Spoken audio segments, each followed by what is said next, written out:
Hej med jer, det er Marlene Storm her, og i dag sidder jeg her sammen med Simone Thykker. Simone Hello. Thykker.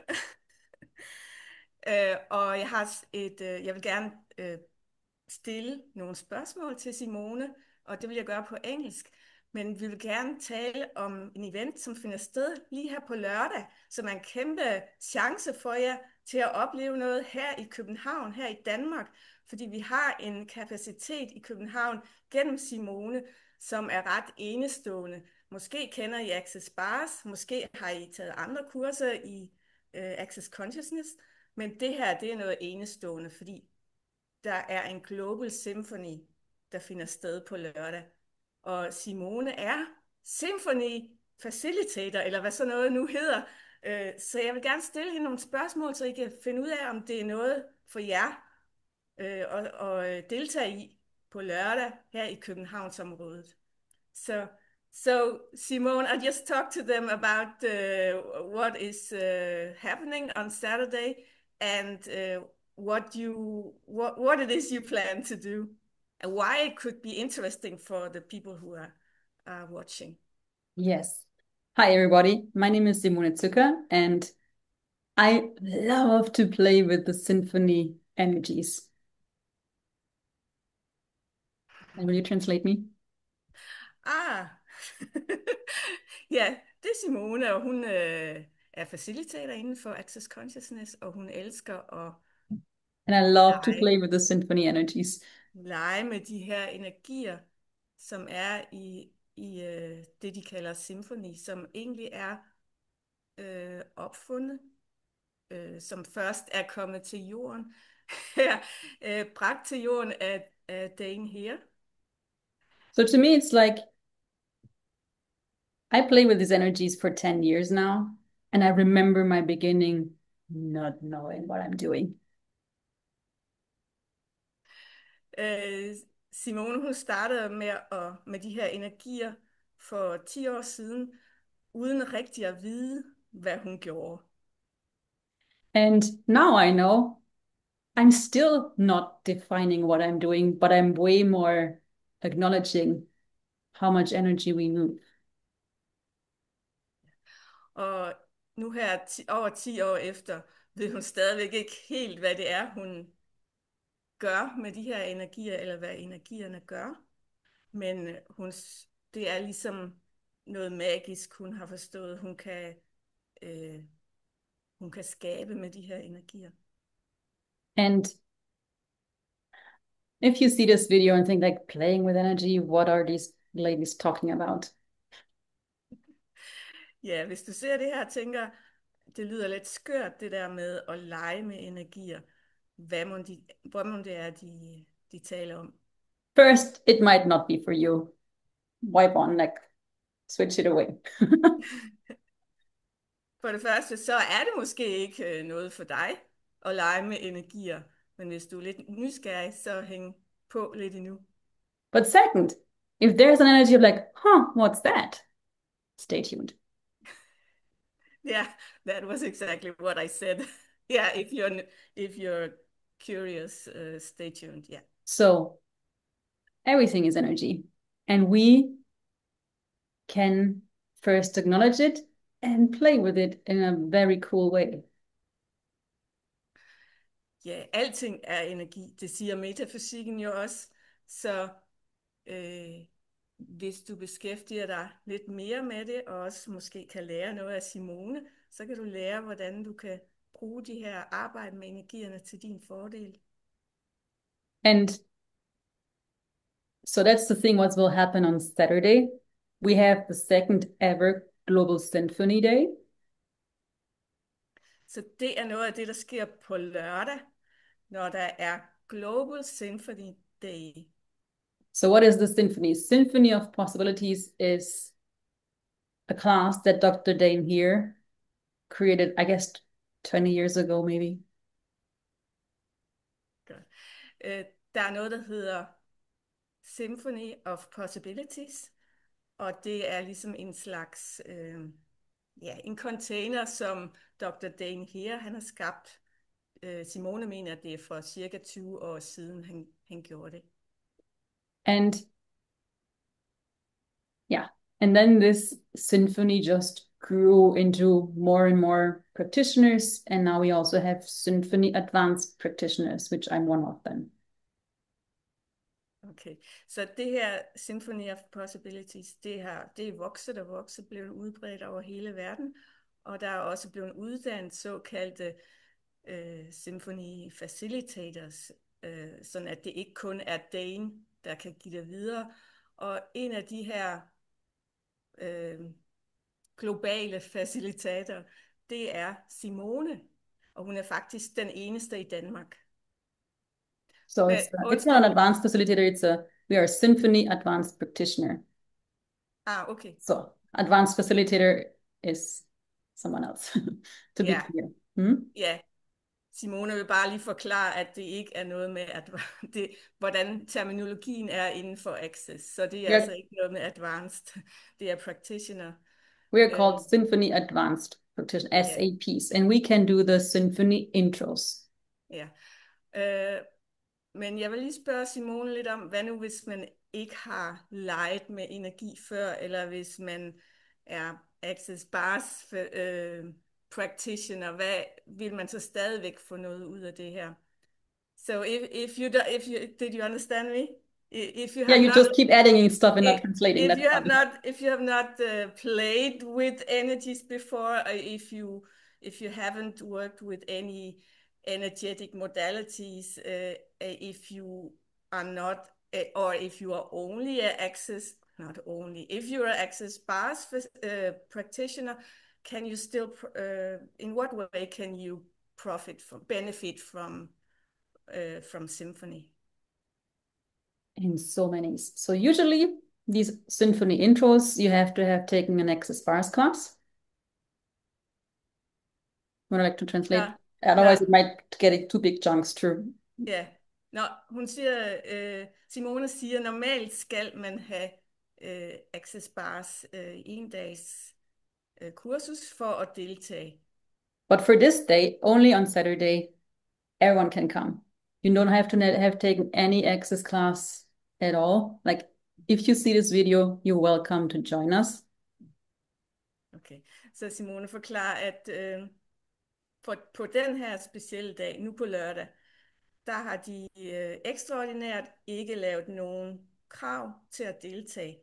Så alle kan deltage. Everyone can come, and it's also half price, only on this day for a symphony intro. Ja, og det her, det er ligesom en introduktion til Symphony, og det er endda halv pris, som kun er, prøv lige try to say the price. 470 kroner. Only 470 kroner can you learn to use this Symphony of Possibility energies. And to me, it's like I've done a bunch of these intros, and it's like to see how people opening up to energies, to their capacities, and actually to pure magic. It's so wow for me to be part of this. I cannot put into words. But can you tell a bit about what you have seen happening? Yeah, I will if you translate first. I can make big chunks, but will you ever remember what I'm saying then? Sorry, I just forget. I have to translate. No, så Simone, hun har oplevet altså like magic. Hun opfatter det som noget magisk, altså ligesom et rum, et space, hvor der kan opstå noget nyt. Det er det, jeg sådan forstår. Og det kan også være, at hvis du allerede kan mærke energier, jeg kunne i hvert fald mærke det, da Simone fortalte mig om det her. So what I mostly see is people start to become way more present with them and what they're playing with. And presence is such a key in living that most people do not choose. But actually, if you allow yourself to be present with everything, the world is yours. Ja. Det Simone oplever, det er, at folk normalt bliver mere præsente, mere nærværende med det, de skaber med energien, med verden i det øjeblik, de leger med de her And I symfoni-energier. have to say, as in every Access class, the group of people coming decide where we go. Simone siger, at det er den specielle kombination af folk, der møder op, som skaber den dag, som skaber energien. Måske kan vi få hende til at forklare det lidt mere. Can you explain a bit more what that means? Yeah. Where we're going? It's like you bring you to the table, you bring your questions, your curiosity, what you would like to work with. And that does everybody in the group. And that creates a certain cocktail that we will explore. Så det er sådan, at energien opstår på You bring baggrund af det. you bring your questions, you bring your curiosity. Ja. Opstår med deltagernes energi. Det, de kommer med, er spørgsmål, af energi, af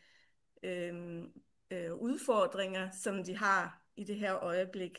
Og på grundlag af det bliver hele det her felt skabt af energi og nye muligheder.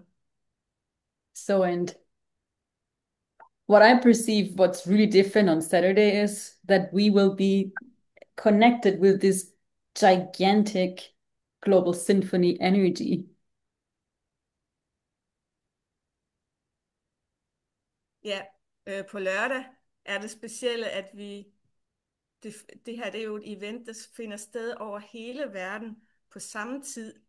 Så vi vil samtidig være forbundet med med symfonigrupper over hele verden. Og prøv at forestille jer den energi, den kraft, det felt, vi kan skabe på den dag. So first we will have the intro where you get to play with the energies yourself. Ja, først så er der en introduktion, hvor vi selv kan have mulighed for at lege med de her energier. Det jeg også prøver at finde ud af, det er, hvordan man leger med det her. Altså, skal man ligge ned, skal man stå op, eller hvad skal man gøre? So, how do you play with the energies? Is it like in bars where you lie down and treat each other, or is it something else? Yes, it will be one round. You play with another person, and like you will gift and receive, but it's not bars. It's very different from bars. Very different. You play like you have physical touch, yes, but you also are working off the body. And we will also work, if you like, on your money flows. We will also work, like I will also give you like tools or playgrounds where you really can use it in your day-to-day life. It's not just, yeah, that one day, nice. I always look, what greater future can we access? Ja, så jeg forstår, ja, det er noget, hvor vi giver hinanden en session, og vi modtager en session, og det er, hvor vi holder hænderne på kroppen, men det er anderledes end Access Bars. Jeg prøver at finde ud af, hvordan det er mere anderledes, men hun siger også, at vi kommer til at arbejde med dagligdags problemer, det vi står i, sådan at det er noget, vi kan bruge i vores dagligdag efter den her dag. Det er ret vigtigt for hende, at det ikke kun er af de her par timer, hvor vi er sammen, men at det er noget, der ligesom fortsætter ud i dit liv bagefter. So how is it different from Access Bars? Can you say that? With bars, I would say you have like, we put the hand on certain spots on the head, and that creates that discharge. But with a symphony, it's not a discharge of old energies. It's like, as I said, you enter energy, space, and consciousness, and all the undefined, where everything becomes possible. Okay. Ja, så i Access Bars, der er det jo sådan, at man får afladet energi i form af de her gamle overbevisninger, konklusioner, fastfrosset energi, sådan at det åbner op for ting. Symfoni, det er anderledes på den måde, at vi får adgang til et felt af, altså den globale bevidsthed, consciousness, sådan at vi åbner op for uanede muligheder. It's not just opening up. You start Connect. to become like a maestro in a symphony. You play with the energies in a very different way. Okay. Så jeg bliver lige korrigeret her af Simone. Det er ikke kun, at vi åbner op. Vi er ligesom forbundet med den universelle energi, med det her felt af symfoni. Sådan at vi kommer til at være en anden måde i verden på. So, and as I said, it's just go, is there an energy your body says, like, oh, please join? Ja, okay. If Så if you try to figure it out with your mind, ja, you have to say no to this. ja. Altså det her, det er ikke noget, hvis du kun bruger din logiske hjerne, den vil sikkert sige nej. Men hvis du mærker noget nysgerrighed, så gå I ind og can never find the words for your mind to make it attractive, but there nej, is an energy. If there's an energy that speaks to you, come explore. ja, ja. Øh, jeg har det selv tit sådan, hvis jeg gerne vil have noget nyt ind i mit liv, at jeg så tager til sådan den slags for arrangementer eller kurser. Så hvis du er nysgerrig på og gerne vil have noget nyt ind i dit liv, et nyt bidrag ind i dit liv, så, meld dig til. Okay, Simone, why should we listen to you? Why are you the right person? I would say in this case, I'm the only one in Denmark doing it. Ja. Ja, Simone er den eneste i Danmark, som laver den her slags But symfoni. otherwise, it's like, do you like the energy? And maybe you hate it. That might be a good indicator too. Ja, okay, hvis du enten elsker eller hader den her energi, som du kan mærke, så er det måske, fordi du skal med. Because there is an energy that's interacting already. You know, like even if you don't like it at all, like, get the fuck out of my face. There's like, wait, what are you resisting here? Maybe there's something we can unlock that you can have Ja, access to all energies. ja. Det er jo, hvis du har en eller anden slags resonans i dit system med det her, så tyder det jo på, at der er et eller andet, du kan være nysgerrig på at udvikle, opdage. I would say what I bring to the table is a curiosity that's unseen. Ja, så Simone, hun er utrolig nysgerrig. I'm loving to ask questions and to unlock infinite possibilities. Ja.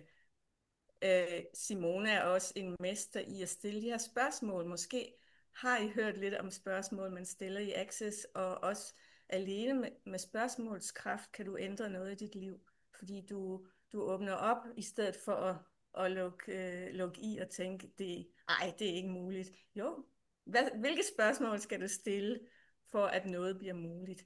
Så Simone er simpelthen mester i det, fordi hun er hun er på en af de programmer inden for Access, som har de største krav til at deltage. So I love the more weird things become, like if it's really something you explore about you, where the mind says, like, what? But that's where the magic happens. Like I would say in for me, there is nothing too crazy. Like everything is so welcomed. Ja.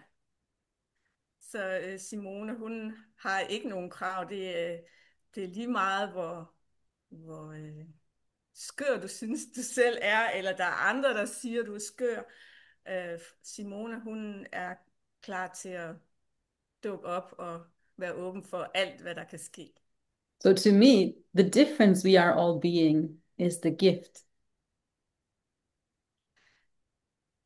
The The difference, difference, like we are all so different, but we try to do things normal or ja, equal. But like your difference is where everything comes to shine. ja. Det du er, det du, den måde du er Difference, anderledes på, different being, like Anderssign. ja, Rein Anderssign. ja.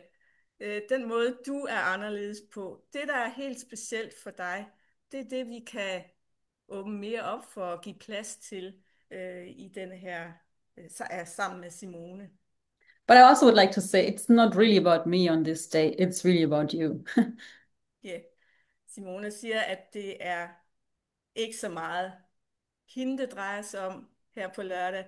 Det er mere, det drejer sig om dig. Det er dig, der står i midtpunktet. Det er dig, der giver den her oplevelse. So just Det get er the energy, you coming out of your hiding, just from you, like you unhide yourself from you, what that will change. ja. Hvad vil det forandre, hvis du kunne blive mere af den, du virkelig er? Hvis du selv kunne opdage, hvad der er det specielle ved dig.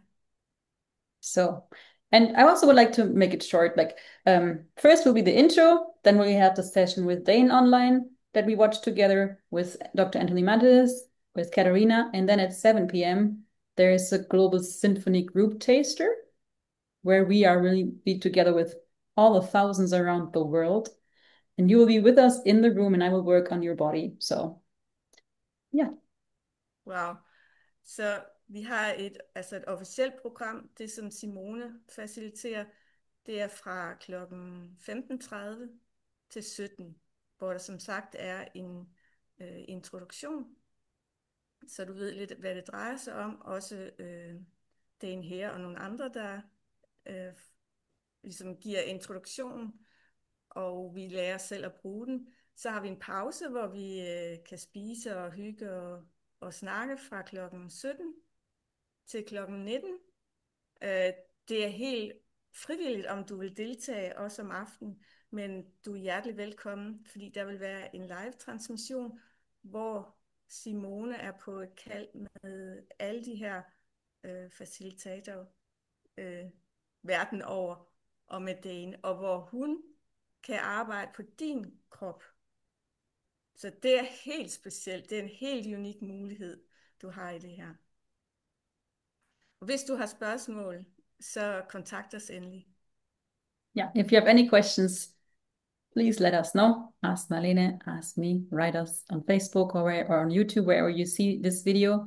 And yeah, it will be a global wave of possibility on Saturday. Even if you don't join any of the events, don't be surprised that there might be a lot of different energies you're aware on Saturday. Okay. Just to also have that in your awareness, like, oh, okay, what's going on? Oh, there's symphony wave. I might be aware of that. Ja, So det kan godt ske, at du kommer til at opleve noget, som du ikke har oplevet før, og ligesom blive bevidst om energier, som du ikke, som vil være helt nye for dig. yeah, cool. Ja, jeg glæder mig rigtig meget til at være inde for det her arrangement.